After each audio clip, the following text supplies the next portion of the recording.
Every day I stray further from God's holy light, gazing deep into the darkness of this never-ending void. One day I will find myself alone at the bleakest of cliffsides and wonder to myself, before the cold abyss of night swallows the dim sunlight, where did it all go wrong? Briar Bramble is a Powered by the Apocalypse game, one that's pretty orthodox in its design. You take the role of an animal in the community. As the animal in the community, you will do things to build up the community as an animal in the community. In a twee game about twee little animals doing twee things for twee reasons. You have 4 stats: fierce, reflex, sense, and social. Your playbooks. Ah, yes, of course you have playbooks. This wouldn't be a PbtA game without them, now would it? Each of one has a pre-assigned +2 stat with just a -1, 0, and +1 for you to designate. And since we can't have nice things, each one of them is going to have a defining moment as well when you want to do the one thing you're supposed to be doing. Your only major thing you're going to be doing. Then you build resources for the community and move along the map, except it's not really a map as the PCs are just drawing things out on the pretty ill-defined one. The community itself has a few tags which add additional nothing burger moves, but those tags and moves just serve as a method to tell the story, and that story is gathering resources to move to the next place to tell the story of gathering resources to move to the next place to gather more resources. I can't even be mad.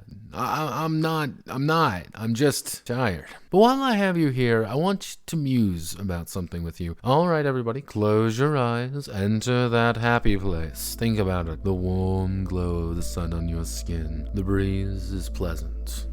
The day is good. You're good right now. No looking. Keep things for just another moment.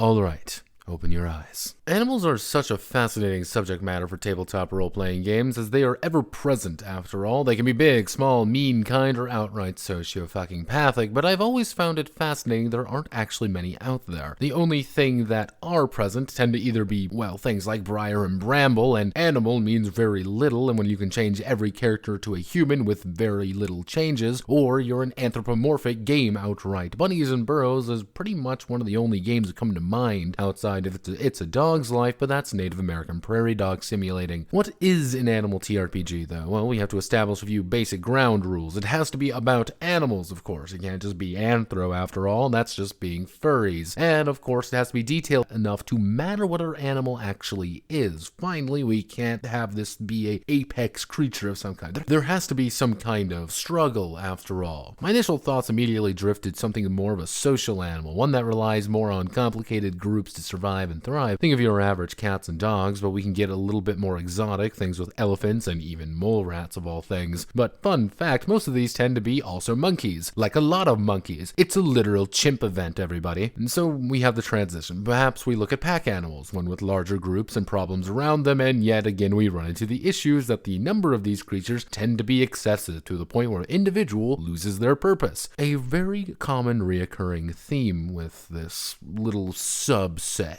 Mustelids seem to be the best of both worlds. Playing tiny murder machines in a scary world seems a pretty good idea. Clearly you're a hunter, but one that has its own struggles. But we run into the issue of being this really hyper-specialized little creature that actually doesn't really deal with anybody else. Perhaps setting animals in a more unique situation would help, forcing them to be more adaptable. Perhaps even having them deal with a situation that's pretty extreme, such as ending Extinction is Forever, or God help us all, Tokyo Jungle. Though in a more grandiose method, there is always an attempt at simulating actual ecosystems with a more custom species in something more reminiscent of Rain World. The hard part with this is obviously providing a situation which is believable enough, and giving the appropriate animals, of course, which Rain World does actually a very phenomenal job with it, while Tokyo Jungle just makes everything cuckoo for goddamn Cocoa Puffs. I'll mull on it. Maybe some ideas later, or you can post them right now in the comments section. If you don't notice, I just didn't really want to talk about Briar Bramble anymore, so you get my inner thoughts of a man who's been debating on how to do this instead. My name is Notepad, and this was Briar Bramble, I guess, but more meandering thoughts with Notepad. Many thanks to the Huntsman Lodge for paying in silver to hunt big game. Godspeed and good luck.